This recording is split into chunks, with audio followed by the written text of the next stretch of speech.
Montse, l'has vist aquest encaminament que hi ha? És una franja tan absolutament mínima que no et permet trobar el canvi de terra, tampoc. On és l'encaminament? Aquí n'hi ha un?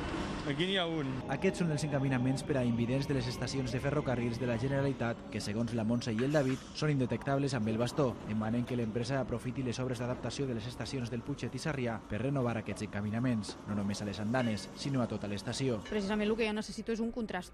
O sigui, les persones cegues o amb baixa visió necessitem contrastos molt marcats, tant tàctils com visuals, per poder saber en cada moment on som.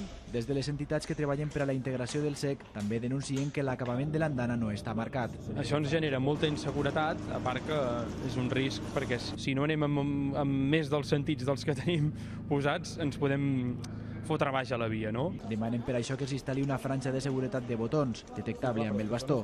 Fa 2 mesos l'Associació Catalana per a la Integració del CEC es van reunir amb responsables de ferrocarrils per millorar la seva seguretat en unes estacions que segueixen la normativa de la Generalitat, però segons ells és insuficient.